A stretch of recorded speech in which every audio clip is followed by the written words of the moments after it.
Once our keynote speaker starts, I am going to have the staff stop picking up plates.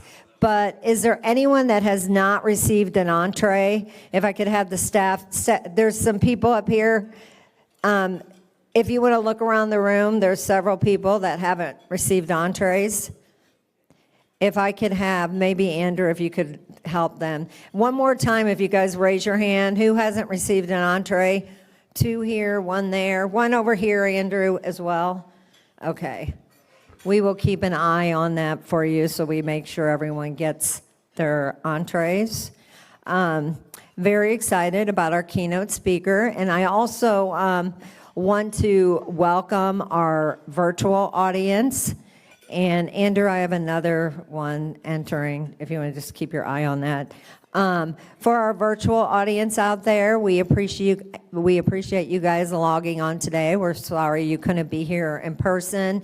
Just so you all know, the reason that we continue to stay in a hybrid mode, we started that after COVID, and it has nothing to do with COVID. It has everything to do with cybersecurity practitioners that just cannot get out of their office. We have lots of people that, unfortunately, at the last minute, as you all know, have emergencies, and we have regional people that log in to get their CPE credits. So that's always an opportunity for you guys as well. We run 30 of these events throughout North America. So if there is a city, just go onto our website. If you guys need more credit hours, you can always watch our events and gain our hours.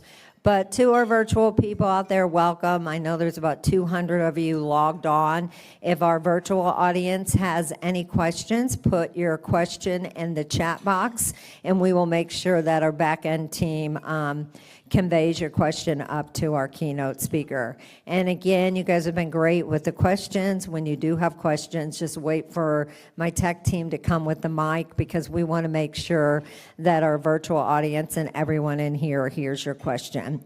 So today I have Joe Esposito. He is the Chief Information Security Officer from Wellpath. He's an accomplished cybersecurity leader that relies on a combination of top-notch education, efficient management skills, technical prowess throughout customer service, and plain hard work to provide solutions to cybersecurity risk. Today, I love his topic. He is speaking on warning, sarcastic cybersecurity. And after this, he's going to be sitting over where the bar is, and he has a bunch of books with him that he will be signing and passing out. So everyone, with that being said, let's welcome Joe Esposito to the stage.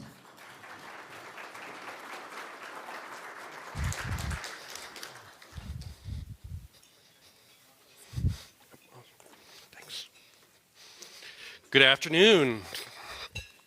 So I'm going to be talking a lot about sarcasm today. So my advice is, when I change the slide, don't have water in your mouth. I don't want anyone to spray. My name is Joe Esposito. I've been a Chief Information Security Officer for about 10 years. And have a whole bunch of certifications, but what I'm actually here to talk to you about is this book. I wrote this book earlier this summer. It's called Warning, Sarcastic Cybersecurity. It is very sarcastic. This presentation is going to be very sarcastic. Hopefully I can get you to smile, relive some pain or trauma. We'll see what happens. I don't like talking about myself, but I was nominated for the ISSA Nashville Cybersecurity Leader of the Year earlier this year. So thanks to all my coworkers that put me up for that. And obviously I want to cover this book as much as I can, so I'm going to skip talking about me. So the first thing I want to start with is what every vendor should start with when they do these presentations. It's a problem. The problem I had is I got to become a CISO early on in my career, and I realized really quickly I can't talk about it. All the really cool stories in my arsenal, the stopping ransomware at 3 a.m. in the morning with the PowerShell script, the user that failed 4 phishing tests in 1 week, I can't share those stories. Those stories have to be locked up tight. They're skeletons in a closet, and they kind of have to be there. I have to have that ethics and trust component to it. So the problem I had is I like talking about cybersecurity, so it's like, what do I do? And I thought about like writing a book about metaphors, and I was like, writing a whole bunch of metaphors sounds like a lot of work. And then I've accidentally stumbled upon sarcasm, and I'm like, with sarcasm, I can be sarcastic about a person or about a company and change some details slightly so you can't really figure out who it is, and tell that same story directly to the person the story is about. And so I really kind of fell into this niche. If you are wondering, you're not supposed to write down sarcasm. You probably haven't read a sarcastic book before. You're also not supposed to write down cybersecurity. So by combining them, it's a really, really beautiful thing that you may or may not want to read. Again, if you like this presentation, the book is pretty much exactly the same. Another thing to be aware of with this presentation, I probably will not be reading the slide. The slide is very sarcastic, 100% sarcastic. Let's go with that. And then I'm going to tell you a story along with it, or something that you can learn or take away from a strategy component. It's going to be all over the place. I'm going to talk about certs and things like that. All right, so I wanted to start off with this slide. Should you use sarcasm at work? Absolutely not. It is very, very bad idea to use sarcasm at work, especially in the CISO role. They expect a certain sense of elegance. However, once you hit 5 o'clock and the beer starts kicking in, sarcasm is a great way to vent about users or things that are going on at cybersecurity. And finding a way to vent is very, very important, especially for a CISO that's high stress, high paced. And so a couple of things that you shouldn't do at work, I'll start with that. So let's say a user comes to you and says they failed phishing twice in a row. You can't ask for their resignation. That's not an okay response. When a user complains that you're blocking the history channel, you can't just say, "Suck it up, buttercup." Also inappropriate. And when a user complains about a magical PC issue, you can't ask them if they tried replacing the user. So sarcasm really can't be used in that kind of component or angle. It's just something I want to cover first, because if your takeaway is, let me go use sarcasm at work, you are missing the entire point of the presentation. So one of the things I wanted to cover is successful traits of security employees. Because not everyone is meant to be a security employee. It's a very negative field. It's high stress, high paced. If you don't want to learn, this might not be for you.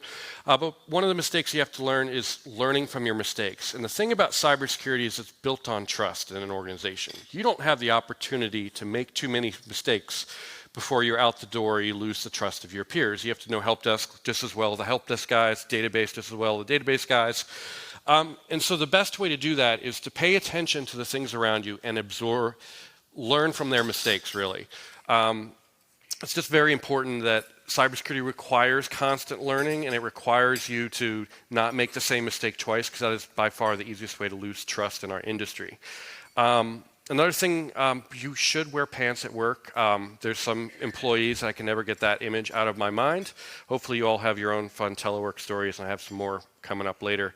But I kind of wanted to cover that first. So teleworking post-COVID. So this is an interesting conundrum, because you guys have probably all read the same articles I have about return to work. Cybersecurity employees do not want to return to work. The only person going in is usually the execs, at least from the people that I've talked to.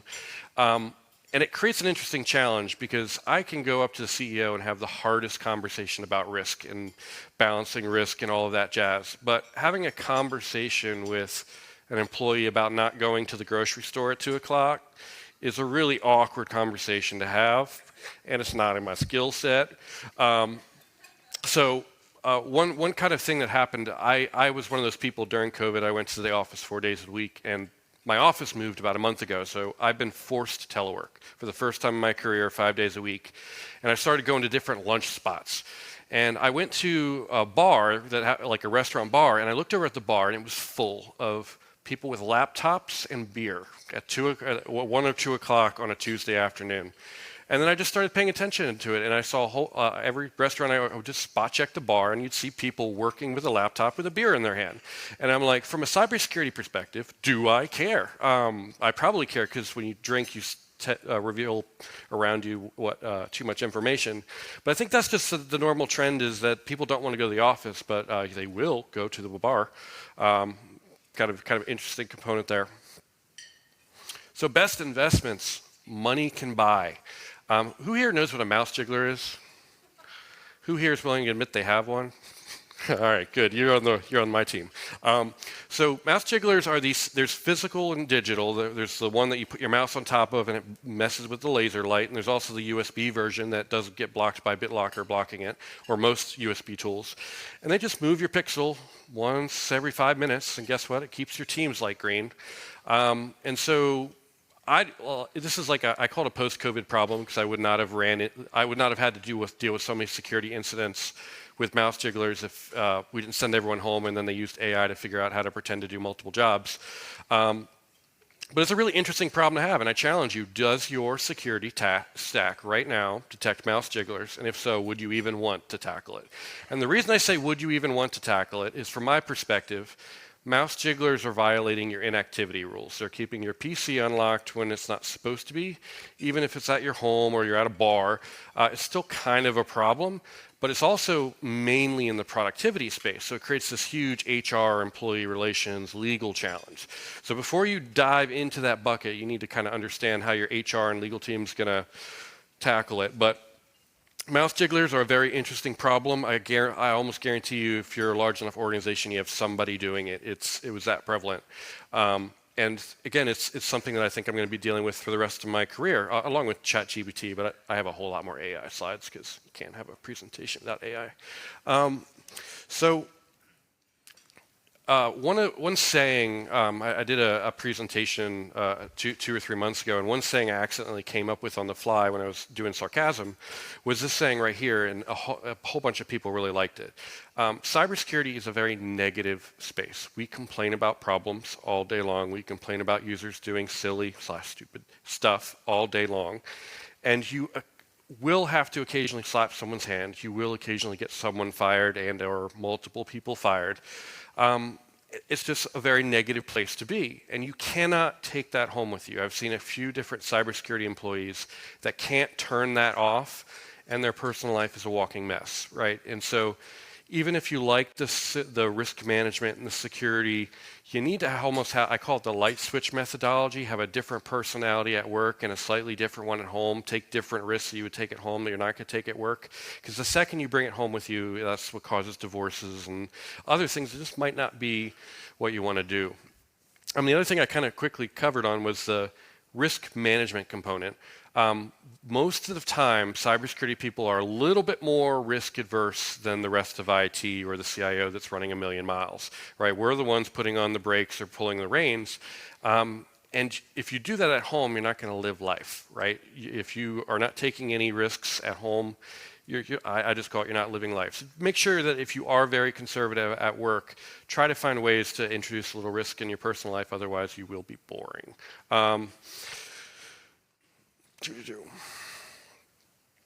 All right, so I call this my interview question slide. So one thing that I like to do when I interview somebody is I ask them, how long should a password be? And it's a trick question, because a password for a domain admin is different than a user, is different than a nurse, is different than an admin, is different than a CEO, is different than an executive assistant. It depends on your organization, it depends on your culture, and it depends on your risk acceptance. That being said, trying to explain to people that the longest that you possibly can make it is the way to go is kind of a hard thing to do. I've done multiple penetration tests throughout my career, and 70% of the passwords are whatever the minimum length you have is. And the other thing that you have to remember is that these security frameworks that require password policies, some of them hard code a minimum requirement, some are super flexible. And the reason it's super flexible is you need to design your password policy, just like every other policy, to adapt to the organization that you're in. It really should, when you're dealing with compliance, if anyone ever says there's only one way of doing compliance, they're wrong. The other thing to note, supercomputers, those charts, I've kind of tracked them over the years. A non-supercomputer can break a 12-character password in just a few seconds. I think it's like 14 characters is now where you need a supercomputer to do it. But the problem is supercomputers exist. So at the end of the day, you should be driving multi-factor. It helped a lot more 5 years ago when not everyone had it. But what I've seen with the multi-factor world, every penetration tester, every hacker has a playbook for getting around multi-factor. So you need to still do it, but it's still not a perfect angle to go. All right. I did a company-wide webinar last year, and then after that webinar, one of those users that like to complain about things cornered me, and we had this conversation about password and passphrase. And none of the arguments that I was using about why they should use a passphrase were sticking. They were like, length doesn't really matter, password changing doesn't really matter, and all that jazz. And finally, I used this argument, and this argument worked, and it's also real. Like if you've ever had a penetration test, they're giving you your list of 8-character passwords or 10-character passwords or whatever your minimum requirement is. It's a really powerful statement. And one mistake I have learned in my career, and this is a funny one, my first board presentation, I thought it'd be really cool to slide the CEO's password across the table to him and said it's really easy to get your password. And the problem is he didn't listen to a word I said for the rest of the meeting because he was changing every password in his personal life and computer the entire time I was trying to teach them all this risk management stuff. So there are, again, I have one of those people, I had a lot of ideas when I became a CISO, and you kind of want to share some of them, and that's just not something you're going to, you might think it's a cool idea, but you're not going to read in any book that you shouldn't do that. So learn from my mistake. A large healthcare company got breached, and I was one of those people sitting in that large webinar that they have with 70 other customers, and they're explaining everything that they're doing right to prevent it from happening again, and all the brand names and law firms that they're bringing in. But at the end of the day, some excuses are a little bit more embarrassing than others. And in my opinion, reusing a password from a personal life to work is one of those embarrassing things. And it's weird that I don't see any cybersecurity training material ever kind of harping on that component, that how embarrassed would you be? Because keep in mind, if your account causes a breach, the incident response people are going to find out. They're going to find out what the password is, and more importantly, they're going to tell everyone on your executive team that it's unicornlove.com or something like that, right? So highlighting that in your security awareness program is 100% something that you should be doing. Another kind of key component of this is that when you implement security controls, there are consequences. And a good way of phrasing that is if you decide to go block YouTube, the problem that you're now going to have is you're going to have incidents of people trying to circumvent your web filter because you're blocking YouTube. And so when you're putting up these guardrails and security controls, when you're implementing it, you need to think in the back of your mind, how is this user going to circumvent it, and am I okay with it, and can I see it? So for example, if you know they're downloading VPNs via the Windows Store because they don't have admin credentials, just knowing about it, and maybe not blocking it, but knowing about it is huge for your security program. So figure out how users are going to circumvent your control, preferably before you go do it.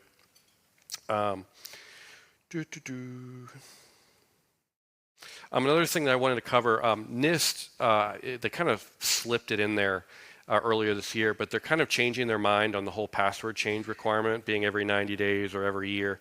They're actually flipping to longer because they're basically saying you shouldn't be changing your password until you have an incident. And that's because when you, how do I word this in the correct way? It causes people to go to password resets over and over again. So I have another slide on that will explain that better. So I think it might actually, okay, so there is no silver bullet to our cybersecurity problems. We have a lot of problems in our industry. How do we catch up with AI? Why are the bad guys dealing with AI? All that jazz. But for some period of time, people argued MFA was the closest thing we had to a silver bullet. It helped. It no longer is anything close to silver bullet because the way life works, the more people that use it, the more the hackers have to figure out how to get around it. And MFA fatigue, if you're not aware of that, that's where you send fake prompts. I've never sent out a fake prompt that got 0 people to click it. It works. You just keep sending it, and something like that is really hard to stop. I had a teacher growing up, in my very first computer class, that told me something that I've never forgotten, and it was the second I press a power button, my privacy and my data is gone. And I've lived kind of my life with that. I won't put my driver's license in my email because then it will be there forever, and I do other things. But when you think that way, it's probably the best thing that you can do from data protection at this point, because the second you put that photo on the internet, it's going to be there forever. I also had a counselor early on in my career. He did the diamonds is forever or the internet is forever. So like, be careful on what you post. And he told me that after I was trying to get jobs, right? So it's a little bit too late at that point, but teaching your kids and teaching anyone in schools that that's really important technique is very, very crucial. Another thing on the actual topic of the slide, I had a network guy that I used to work with, and he would brag about how long his Cisco ASAs were online, like 17, 18 years, core switch, router, all great. And every time I'd ask him, hey, when's the last time you patched that thing? He laughed and said, go get the CIO's approval. Right? Not going to happen is what that means. Yeah. I do get that hardware is solid, and I do think that there is some risk of patching in the network space that I don't have an answer for. I think there was a presentation earlier that had a pretty cool angle to it. So cloud security. Please don't read the slide and think that I'm anti-cloud. I am very, very pro-cloud, but for a very, very weird reason that you won't find in any book. But I had multiple jobs early on in my career where I had to go write that document saying, here's why you should do cloud versus on-prem. Has anyone written one of those documents, the ROI for going to cloud? One or two. So it traumatized me because I put all this stuff down on paper and they're like, oh, the CISO says it's going to save money and headcount. None of that ever happened any time that I actually implemented cloud. It doesn't save you headcount. It doesn't save you energy. We didn't reduce headcount. We just shifted it. So I'm very, very blatant on that. But one of the best reasons to switch to the cloud is actually the best reason to switch to anything. It's the opportunity of change. There are settings in your on-prem Active Directory or your old servers that you can never change because the risk is too high. You don't know what's going to happen. SMB1 is still enabled on way too many machines type of deal. However, when you're switching to AWS, you have an opportunity to go secure the bucket first, get it all ironed up, and then they're not used to it. It's kind of like if you have YouTube open and then you block it, people are going to be very upset because they lived with YouTube. However, if on day one they didn't have YouTube on your very first time when you implemented URL filtering, they got used to it. They don't know what they're missing. So it's kind of that logic of I like change. Anytime I can change a system, upgrade a legacy system, it is the best time to go encrypt the database, change the passwords on the admin accounts. And it's hard because you have to force it, and you also have to be aware of what the IT department is doing in that area.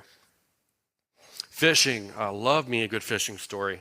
I have a lot of them, so I had to kind of pick and choose. But I worked with a couple of people that they took my phishing test, and they complained it was too easy. I'm going to give you a pro tip. If your CISO's a nerd, do not say that to them. What I did is I waited a few months, and then I waited till that Friday afternoon at 3 o'clock when I knew they were leaving in 20 minutes, and then I shot them that fake DocuSign email that looks exactly like DocuSign. Works 100% of the time. Every single one of them clicks it. The point of the story, everyone can be tricked with phishing. I've never had a phishing rate with 0%. I'd love to get there, but I've never had that. In addition, it will trick even your own team. We had a security incident, and I'm not going to give you the exact email domain, but that RN, in the email address, it was pharmacy. And that RN tricked my entire team for about 4 or 5 hours. We had 5 guys working on it, looking at this email, figuring out how is it real, is it fake. They couldn't figure it out because it was one of those fake payment type scams. And then finally it was like, oh crap, someone used the M instead of the RN. That's really, really easy to do. And even people whose day job it is to review phishing emails over and over again can get tricked by phishing. And one of the perspectives I want to share with you there is when you're dealing with somebody that's failing phishing tests, it can be very stressful sometimes that, hey, you failed 3 years in a row, you failed 3 months in a row. You have to remember that everyone's a human and that the goal isn't 0%. The goal for phishing, hopefully this is my next slide. It is not. I will come back to the goal because I have a whole slide on phishing later. But yeah, typo squatting the RN, I's or ones. You need to figure out what domains you own and typo squat, defense them if you've never done that before. It really does help. So I do have to get a little bit political. I apologize on this one. It's state level, not national, so don't think crazy. Earlier this year, like February, March timeframe, I had a bunch of people that I trust. They showed up and they asked me, what VPN should I use? Out of nowhere. And I'm like, I'm ethical. I don't do any pirated movies. And I was like, why are all these people asking me for VPN recommendations? And then I was watching a news article about a month later, and I saw that people were getting upset because Virginia blocked porn. And so all these trustworthy individuals that I would think are not pirating movies or doing anything illegal chose to do the VPN route versus give their identity to a porn site. And it's a little bit political because you kind of have two angles for it. Like when I was 16, I think my dad is watching. When I was 16, I found porn. My parents took the power cord on the computer. That didn't work. I found WebSense filtering. I found out ways around that. School filters, I found around that. If a kid wants porn, they're going to find it. And so encouraging a whole bunch of trustworthy Americans to send their data through a backwaters country that's known for bribery, I don't think is the right incentive. So there's some gaps in their approach there that kind of read me the wrong way. And it causes more work for me because people put this Proton app or whatever VPN app on their phone, and then they forget it's on, and then they try to log into their email. And now we're getting tickets saying, why are you getting blocked? Well, you're coming from Romania, turn off your VPN. And the only reason they did that was because Tennessee encouraged it. So something to be considered there.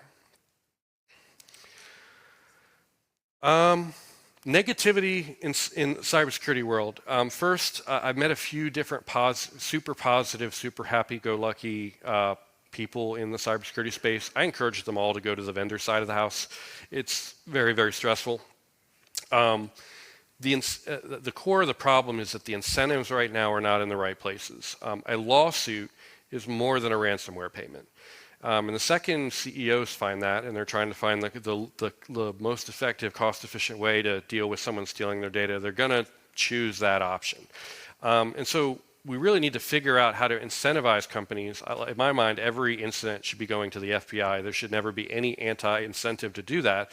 You never want companies to hide any of this stuff. I want it to be open and in the air. But all the incentives say that you shouldn't do that. So it's just something to be aware of. I did have a dream. It was probably the best dream I ever had, and it was a dream where no one was allowed to pay for ransomware. The only problem is I was out of a job because, that's what we're here for is cybersecurity breaches and incidents. And if no one's making money from breaches, a lot of what we do kind of goes away. I do have a lot more thoughts on this topic, but I can't share them in front of 500 people. So if you want to get into the weeds on how we solve this problem, I'm happy to do that after the session. Risk registers. My first few jobs at cybersecurity did not have a risk register, and I think they were making a big mistake. Everywhere I've gone, I've brought in a risk register. There are lots of benefits to having one that you may not realize. First, track everything. It will protect your job. It will be able to say, I don't know. When you say this system didn't get patched, I'll be able to say, well, I have 10 other systems more vulnerable than that on my risk register, and maybe you'll get some ammo for that. But the best thing that you can do with a risk register is when there's an opportunity to fix something, when that legacy system finally is going to get upgraded, that's the time we could say, oh, by the way, check this encryption box, check this email security setting, change this admin password. And so finding a way to piggyback on change. I've worked with a CISO, and he was real big after going after the top 10 risks. And he would bang his head against the wall and scream left and right, and he got nothing done. However, if you're chasing every risk as the opportunity comes, risks are going onto the register and they're moving off. And slowly but surely, your security posture and culture is going way up because you're not fighting battles that aren't ready to be fought yet. Steve, I have Steve on a couple of slides, so I'll give you the rundown. Steve is the guy at your organization that gets every risk acceptance. They cause a whole bunch of risk. They never ask, they tell. Their supervisor approves their acceptances because telling the user no is too painful. Who here has a Steve at their organization? Anyone? You know that guy that causes all of your incidents, and when you call them up to say don't do that, they say I'm going to do it anyways. So there are Steves in your organization, and the tip I have for you, the way to solve Steve is actually the risk register. You don't put Steve's name as the root cause. You put his supervisor, and you email that supervisor every year with their supervisor on it, Steve gets fixed. So if you want a pro tip, use your risk register as a weapon against Steve. Or sorry if there are any Steves in the room. All right, audits. Lots of thoughts on audits, but I had the weirdest audit question ever asked to me in my last HIPAA audit. And this is the actual question. And I'm sitting there trying to figure out, well, what are you asking me to do? You're telling me to write a policy that says don't allow people to have phones next to them in their home telework environments or their office. And like, I wouldn't have a workforce if I did that. And they're like, well, you do write the policy and then you're protected. I'm like, you don't write policies in dreamland. Like, you have to be able to enforce, and plus I'm not going to go work at home without my phone next to me. And so we had like this argument going back and forth. And I finally kind of won the argument and had to argue it off of the HIPAA finding list. But if I can't trust AWS, Microsoft, or Google at this point, we're all screwed. Yes, they've made mistakes, and we've got screwed because of it. And guess what? We're still in the same boat. So just be aware that when you're writing security policies, you do need to write them about Dreamland. Another kind of pro tip for policies, in case that you're in the compliance space, is that you write them for the Steves of the world, and you write them for legal, but they need to be digestible by everyone else. Short, sweet, and to the point. Too many times I've had policies that either read like a ChatGPT prompt, or it looks like a lawyer took a red pen and painted a Mona Lisa on it. Try not to do that. Policies that people can read and understand are way better. Vendor security. I'm going to admit I'm not the expert on this problem. I don't have this whole vendor supply chain thing figured out. I've seen a whole bunch of startups in this space where they want you to give them all your security information, and then every time they ask, you need someone to check you send them to your third-party vendor. Yeah, you can get all the answers from them. The problem with that is, I don't know how to word this in the correct manner. Security questions, what did I write down in my notes? I need to make sure I said this correctly. Treat others as you want to be treated. So if you have a 250-page questionnaire, please tailor it to how close you are to the partner, et cetera. You cannot expect some of these startups, especially the AI ones, to be able to meet all the requirements. And every time you ask somebody to fill out a questionnaire, I want you to think about all the time they're spending on that questionnaire rather than doing the security that's in the questionnaire. I want all of my vendors spending their time on doing security, getting new tools, and not answering, do they have MFA every single year? I know it's a weird take, but I'm in that, I'm not super large where I can tell everyone what to do, and not small enough where I don't have to work with a whole bunch of startups. Other things to be aware of, please don't use AI answers. For some reason that bothers me when I get a questionnaire back and it looks like ChatGPT wrote it. Most of my questionnaires are one page, they're short and sweet, and I want it to read like a human actually took time to understand the question rather than, so I will throw trick questions on my questionnaire, and if you get them wrong, nothing happens. Another kind of hard thing to do when you're in the security industry is following the rules that you write. It is really hard to live by all the policies that you do. All of these stories I'm going to tell you are real. I couldn't put them on the slide because I didn't want the written recording of it, but video's better. You can't fire people for bad password management when you write your passwords on a sticky note on the back of your badge. I've worked with a security person. All of their admin credentials were right there. Username too, because they couldn't remember that. You can't fire someone for watching Netflix when you're watching Apple Plus at the same time. I've seen a security person do that as well. And the kind of the new one on the block is you can't write someone up for not being productive when you're taking long lunches at a bar too. So it's one of those things, you have to be the ethical backbone, and even though you may not be able to enforce all the rules, like don't work at a bar, you can at least live by it. So that's my challenge to you guys, is have that moral framework, and if you write a policy, you should follow it. Here's the password change story. So one thing I did in my life was I wrote a policy that says don't reuse passwords. Covered that multiple times, and how hard it is. So I went out and I changed every single personal password, and I did not use a personal password manager. I didn't write it down. I tried to live by the policy. It was the worst mistake I've ever made in my life. I reset my password in these tools so many times because every single one I was doing a complete unique character combination.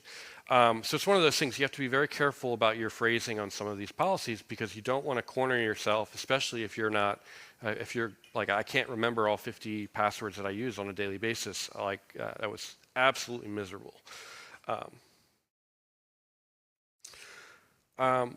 So one of the coolest chapters in my book, I wrote an entire chapter of cybersecurity jokes, and this is the one I kind of picked out. But the key takeaway here is cybersecurity personnel are special individuals. There's a reason they're in the cybersecurity department. They usually have a special culture. Everyone who here has a coworker that they would call special in some fashion or form? All right, cool. We're on the same page. And so you have to accept their quirks and accept their habits and also understand that some of their habits are how they survive burnout. So some of the employees you might only see on camera once a year because they don't want to look in a mirror every single day. Some of your employees might own more swords than they do kitchen utensils. You kind of have to be accepting of that. I also had an employee, I don't know how he did it, but he can quote every single anime that I've ever, whatever episode, he just start rattling off the quotes from it. So you have to be accepting of that and kind of embrace that. Even if I don't like anime, if you have an employee that does, you kind of need to adapt and be that good supervisor component. And the other thing is you have to find yourself, what gets you through the day, because you're going to be stressful, say no all the time, you might be in a policy loop or whatever. Know what gets you happy. One of the things I like to do is watch the Titans, which is why I've had a very stressful year. So you need to know what helps you survive. This slide's kind of interesting because most of the stuff that you're going to learn from is actually not on the slide. A great boss is a great boss, and a bad boss is a bad boss. It's the same in cybersecurity. There are a handful of things that good cyber leaders do that you can't go read in any old book or any news article. So I'm going to share 5 of them with you. So first is if you're in the game of presenting to board or leadership, you need to find out where they worked. And the reason is you want to talk about security incidents from where they worked. Their friends are still there. Their old bosses are still there. It puts it into context. So if you need help with your next board presentation, it's worth that 15 minutes worth of research. Tip number 2, read the same news that your boss does. Your boss will come to you and be like, hey, I just heard about React 2 Shell. And if you aren't reading the same stuff they are, you might not be able to have a smart conversation about, hey, we already checked our systems, we're all good. So read the same stuff that your boss does. And guess what? If you go ask your boss, hey, what news sites do you read? They'll tell you. They're not going to hide it or anything like that. My next tip is very related. Spend 1% of your day on news sites. Cybersecurity changes too quickly for you to not pay attention to the news. Every event you go to, someone's going to bring up I'm using React 2 Shell. If you don't know what that is, you didn't read the news yesterday or in the last week. But you will inevitably run into that from some coworker that may or may not. It's just really important. Spend 1% of your day on a news site. Keep learning. The second you stop learning in cyber, you're going to trend downwards. This is a weird one. Know how you would do something before you go ask your team or ask other teams. Too often I see, hey, this ticket is too weird. I'm going to go send it to the other side of the house. Part of it being a good cybersecurity team member, depending on what you do, is knowing database like the database team and knowing help desk like the help desk team. So if you can't even guess what they're going to do with it, you probably should spend a few minutes of time to research it and learn yourself, because it is good for your career. You will run into that problem. And then finally, I call it think risk but speak business. When someone's rattling off a change control or a proposal for a new solution or wants to talk about their AI strategy, a good security professional in the back of their head is going risk, risk, risk, risk, risk, risk, risk, risk. However, I don't try to use the word risk when I respond. I try to speak business language. Have you thought of this? Have you thought of why? So it's just a way of thinking. Is think risk but speak business, and it's a pretty good tip for how to be a good cyber leader or a good supervisor. Torture. There are many ways to torture a security professional and or CISO. There are some that work better than others. Who here knows what an EI car file is? It's like the test virus file. I have multiple users once a year just download that guy just to get our attention. It's kind of, I call it torture. But the point of this slide is actually reciprocal defense. Cybersecurity team members have the most power in IT. We are the watchers, but most of the time we have admin accounts. We can reboot someone's machine every day. We can change their password every hour. One of the coolest pranks I've seen is I made someone's computer read the Bible to them. It's a little script you throw in, and that default Microsoft voice reads it to them. So you have to have restraint when you're in the cybersecurity profession. Most of the time I discourage pranks. You can talk about them, but you can never press the button. So just a little tip there. Restraint when you have access, especially in the cybersecurity world. So I'm going to kind of change this up. This is my career advice story for any of you guys starting out your career. I've spent hours talking to people about their own personal journey, but the quick tip I have for you is every one of your plan for new employees should involve getting the CISP. Whatever gets you the CISP and the experience is golden. And once you get that, then you can kind of go jump to the penetration tests of the world, if that's your area of expertise or application security. But getting that CISP really is whatever career path. It's okay. Like I took salary cuts to get the CISP and the experience to pass it. I strongly recommend it. Your first 5 years, you don't even know if you want to do pen testing yet. I recommend a more generic role. But if that's your thing, just be aware to get the CISP, sacrifice what you need to, and then switch. Experience really is more valuable than most of the certs, at least on my resume. I do want to complain about this Linux Plus exam. I had like 15 certs when I went to take that thing. I had 90% pass rate on all the practice tests, and then I showed up and I got slaughtered. It was a 2-part test. I had to take I was so confident I scheduled them back to back. One in the morning, I had to go to lunch knowing I failed with a 40% and go back and take the second half and fail again. And the reason the story is so, I like to share this story is it's kind of humbling, right? Because I had all these crazy certs when I took the test, and then I failed a test with a plus on the name. I also don't recommend you take that exam. Buzzwords. We love buzzwords. The last time I did a presentation, I did it on zero trust. I'm going to do it on 0 day this time. So 0 day is a term that's very easy to misuse. I've never heard anyone call something a 30-day vuln. I've never seen someone call it a negative 754-day vuln.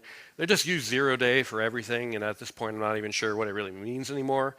One of the really cool things is you wait for a 0 day to come out, and then you wait for all the marketing materials and spam that you're getting to adapt to said 0 day. That's always great.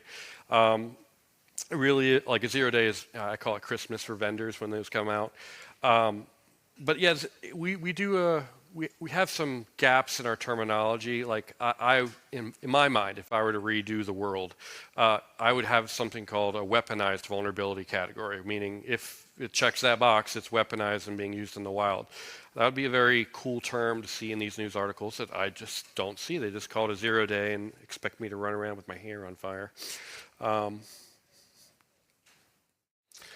So this slide is probably not going to be what you think it's going to be. I actually posted this on LinkedIn last week. Anyone that emails me with the word problem in it next week or on LinkedIn or email will get a sarcastic response. That's not the lesson I wanted to share. In cybersecurity, you have to be willing to try new things and try new stuff. You have to change up your security awareness program. You need to change your security tool stack every now and then. You can't be afraid of it. Too many times, like before I was a CISO, all the jobs that I was in, the security team was a snail. They were afraid of change. They didn't like to drive it. And in my opinion, to do security in the best way possible, you need to be changing up things. You need to be driving change, and you need to not be afraid of it. I am going to pay for this tomorrow, but I think it's a cool thing to try, and I'll see if there's actually any vendors that watch this presentation instead of doing what they're supposed to do. Documentation. It's kind of the bane of all IT departments. I've never seen a security shop yeehaw. It is like pulling teeth. You have to find creative ways to encourage it. One of the things I like to do is on performance reviews, say you got to write down at least 3 to 5 KB articles. And every time I do that, they write 3 to 5 KB articles or whatever the minimum value is. And the other thing to note is that it's hard for security professionals to understand this, but there are 2 types of assessments in the world, in my opinion. There are assessments, which are check the box. Do you have MFA? And then there are maturity models, and it is a whole bunch more. It is, where's your policy? Where's your procedure? Are you following your policy everywhere? Did you implement it right? Is it everywhere it needs to be? Those are 2 completely different questions that you will get on a security question. You can answer, yes, I have MFA, and then forget it on your customer accounts like that healthcare company did earlier. Very, very easy to do. But when you're doing a maturity model, and guess what? The first question I asked when you're doing a maturity model is, where is the policy and where is the procedure? You can't ever pass a maturity model certification without a document to start with. That's the lowest level you get. You don't have a document, you fail. And it's there for a reason, because they don't want to audit you against 12-character best practice password. They want to audit you, what does your policy say, and is that what you implemented? So I'm a big fan of maturity models. I'm also not a big fan of sharing maturity model results with other companies, because they tend to be a lot more painted red. I'll give you a few seconds to read this, but kind of the point of any security awareness program, the real point, is to get people talking about security in any fashion or form. It doesn't matter. There's a saying out there saying there's no such thing as bad press. There's no such thing as too much press. I want everyone talking about the company-wide phishing test, even though they all got it and they all know it's phishing. I want people talking about our weird posters that we put out, our annual training that makes people laugh, or oh, it's October, we're about to go get a whole bunch of October security awareness tests. I want people talking about that. And that's the key, is when you get people talking about cybersecurity, your posture goes way up. They're starting to factor it into meetings, they're factoring it in their daily job. And it's just something early on in my career, before I became a CISO, they didn't put any emphasis on trying to get people to talk about cyber. It was like that people that you put in the closet and they came out when something really, really bad went wrong. And that's just not the way you're supposed to do it. The other thing that you want to do with security awareness is never reuse any content. It is worth every ounce of your being to go change up your material, your phishing test every single time. It helps. One of the hardest questions you can ask any CISO is your program improving? And you'll get some really weird responses. You'll get some of them, they will bust out their KPIs and OKRs and be like, yeah, we got our KPIs. There will be some that say their incidents are going down, which is not actually what you want. You want your incidents going up, in my opinion, because that means you're seeing more. Some will point to time and cost savings. I'm going to take out all those factual things and throw them out the door. If you want to know if your cybersecurity program is improving, walk around. And what I mean by that, in the old days when everyone was in the office, I used to go walk around and just listen to people while they were in a meeting. And are they talking about change control? Are they talking about security team when they need to be? And when there was one time I walked around and every single person was talking about security in some fashion or form, and they weren't on the same meeting. Either password policy or here's why we can't do this from the help desk. And that really is the thing that made me sleep the most at night. Is when people are talking about security, I feel like I've done my job. It really is an awesome feeling in the world. It is harder to do in the telework era, but every once in a while I get added to random meetings I shouldn't be, and sometimes I just sit in the background, and you can kind of get a feeling for it that way as well. AI. Can't have a presentation out without AI. It'd be a waste of everyone's time, right? I've learned a few things about AI I wanted to share. I'm not an AI expert, and I am not selling you AI. I'm just giving you my blunt opinion. One, it's not going away. When RPA came out and machine learning, I was like, it's going to go away in 5 years. AI, I think, will be there for the rest of my career. If you take the people that use AI and put them in one bucket, and the people that don't use AI at work in another bucket, there's one common thing they have. Everyone that's using AI was automating before AI came out. And all the people that were never automating, that were doing the same boring task over and over again, are not using AI, except if they're trying to automate their job so they can go to the grocery store or the bar at lunch. It's kind of very clear to me that the people driving change and driving automation are the same people driving AI, and it's a really cool thing to like pay attention to when you're looking at the list of users. Another saying is AI won't come from your job. Someone who learned AI will. It's one of those things. I feel bad. This lady, she put on LinkedIn and she was out of a job because of AI. And I asked her, well, did you use AI at work? And she said, no. I was like, did you even try? And it's like, no. It's like, why not? Well, it's so repetitive and easy. Why would I go have AI do my job? And then I'm like, well, that's why you lost your job. So I helped her figure it out, unfortunately. Most of the headcount stories that I've seen that actually like really reduce headcount in AI are also ones that require an IT skill set to use. I've not heard stories of a department going off on their own, fully automating all their functions and reducing headcount. It's very rare. So it's one of those problems where I think all these departments are running around with these new tools. They're failing, and then they fall back on IT to actually go solve the problem. I think is kind of going to be a trend. But we'll see. The AI is still so new, I don't even know if I'm right on that. So I'm going to complain about one vendor without saying their name. I had a vendor rebrand their search bar AI search. It can't do case-sensitive searches, and it only searches 2 fields, and it's wrong half the time. That same vendor also bragged about customized AI dashboards, and I asked him, well, can I drill into the dashboard? No, you can submit a feature request. Can I edit the dashboard, even the name? Like, no, those are pre-canned, we can't change any of them, submit a feature request. That's not AI, in my opinion. You might have a different opinion.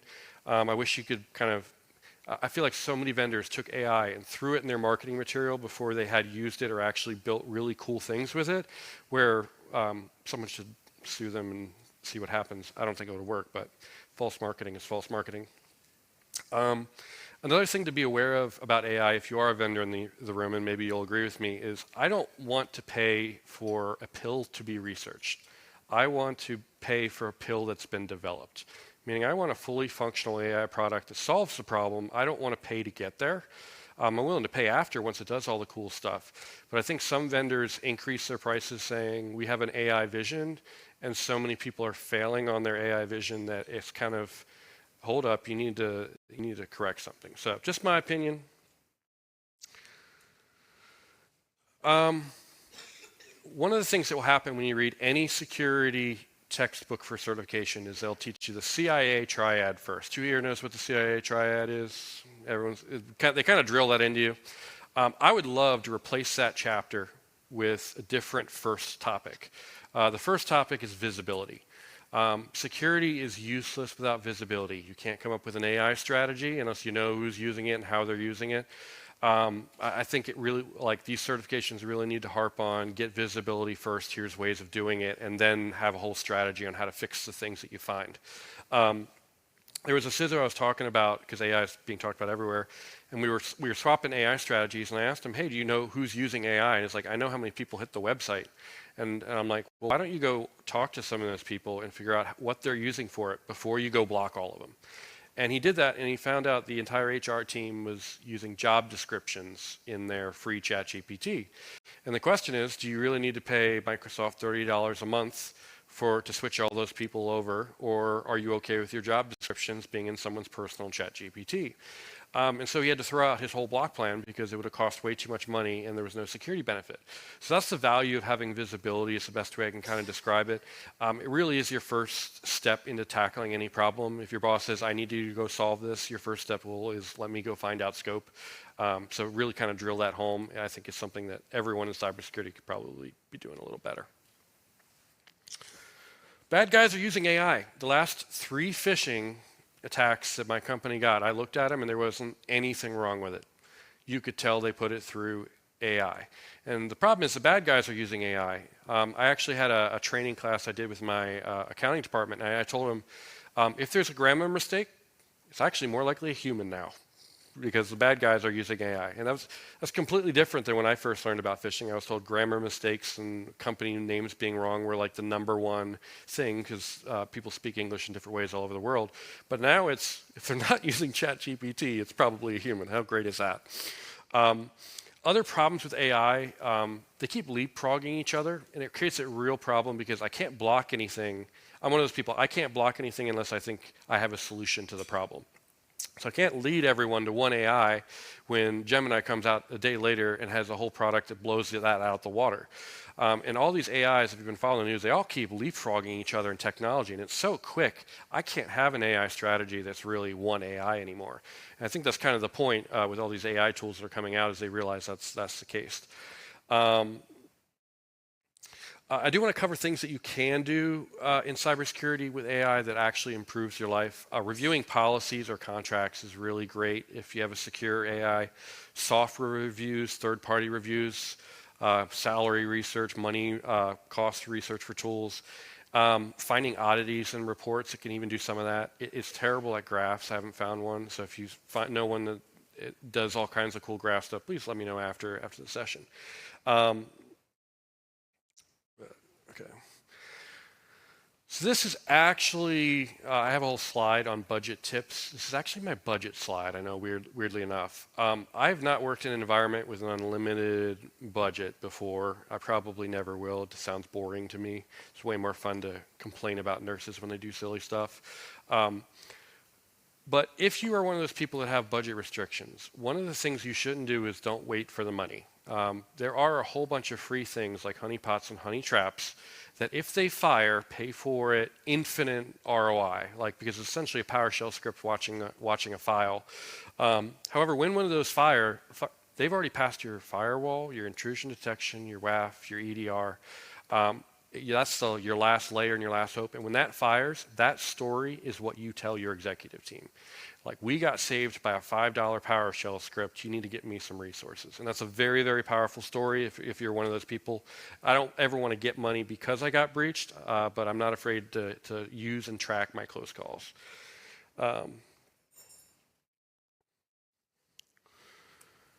Everyone has pet peeves. My pet peeve in cybersecurity is when I'm calling a user about a security incident and then they reveal 20 others. It drives me up a wall. It makes that 5-minute phone call at the end of the day turn into an hour while I reverse engineer all of their business processes and what the heck are they doing. So if this ever happens to you, I greatly apologize. I just think it's really funny that this happens. Another thing that you should be careful of is be careful of your wording when you're doing incident response reviews, because there's some answers that you don't want a direct answer to right away, or else it causes problems and starts timers and things like that. And maybe this is just a me problem. It could be my personality. I want open, honest answers, and I want people to tell me about things. It's just sometimes bragging that they uninstalled my MFA client is probably not the thing to do to me. So here's my phishing slide. I have 5 weird tips for you on phishing. First is you want to focus on getting people to report, not get 0%. You want people to report right away so you can pull the email. If you're not able to pull the email in 5 minutes, you need to get a different tool. You need to do hard tests. You need to do easy tests. You need to do targeted tests. Do it all. Test all the time. Too many times you hear news stories about people getting tricked in phishing, and you just don't want that to be you. And if it is you, you want to say that you were doing everything that you should. And finally, the last weird tip on phishing is something that I rarely see happen. Even with my own employees, after telling them they need to. Say thank you when a user reports a spam or phishing email. Just that manual typing of thank you and them seeing it, they know that you manually typed that, and put the energy and effort into looking into their email. They will send you the email the next time they get a phishing attack. When you turn it into a black hole, send it to the spam portal, we may or may not get to it the next month and or let you know what happened with it, your reporting numbers will go down. So say thank you to your users when they report. Alert fatigue. Any of you guys deal with alert fatigue? Too many stuff going on at one time? Alert fatigue is real. My one tip, I've audited people that complained about alert fatigue. They didn't have inbox rules set up. So every email they were getting, and they were dragging it into a folder, and they were reading every single one. So you need to figure out your team culture. This is my breach response kind of slide or joke for you. Find yourself a smart lawyer, and that is your second or third call. Those guys are experts at it. I don't want to deal with breaches all day long. I don't deal with breaches all day long. Get someone who's a lawyer who does. It really does make your life better, and don't drink a bottle of whiskey in the middle of breach response. I really wanted to include a Heath Ledger quote in my slide here. I love A Knight's Tale, love that movie. I am here today because I had a really good mentor. He told me what I'm going to tell you. If you want the CISO job, you need to have a Thanksgiving Day skill set. You're like, what the heck is that? You don't just want turkey for Thanksgiving. You want cranberry sauce, mashed potatoes, all the fixings. If you don't know how to do application security and database security and network security and all the other securities that have a word or a department in front of it, you need to go learn that if you ever want the CISO job. That is what opens up your door. If you're pigeonholed into doing one thing all day long, like penetration testing, it's going to be very, very hard to get promoted. I'm running late on time, so I'm going to skip that one, and this is my last slide. So this is my fortune cookie slide. This is like if I went to a restaurant and I opened this fortune cookie, I would like spit out the water that's in my mouth. A couple of these, like the CIA triad, I had an employee that never took a certification, and the CIA triad was on the incident response form. They didn't know how to fill it out. It just cracked me up because that's like drilled into you. Vulnerabilities are getting worse. I remember the days where like eight Microsoft vulnerabilities was a lot, and I think there's like 93 that came out yesterday. So it's like it's getting pretty bad as far as how many mistakes are being made in code, and it's not trending the right direction. So I wanted to end with this. I have no idea if this sarcastic cybersecurity thing is fun or entertaining, but if you want to leave me some feedback, you can find me on LinkedIn. I accept every friend request that comes the next day and a half. I am giving away free copies in the corner over there. You can go grab a book. These are heavy. I don't want to take any of these home. So if you want one for your boss or a friend or a coworker, I probably have enough. Just maybe wait till the 30-minute mark. If you're virtual and you want to buy the book because you really liked all the different types of sarcasm, I do the same thing in the book. I give you a sarcastic statement and I explain you my version of it. You can buy that on Amazon just by searching the name of the session. And finally, I didn't reuse any statements from my book on this presentation. This is all custom for you guys. So hopefully you enjoyed it. You learned at least one thing. I know it was all over the place, but hopefully you feel sarcastically entertained. So thank you.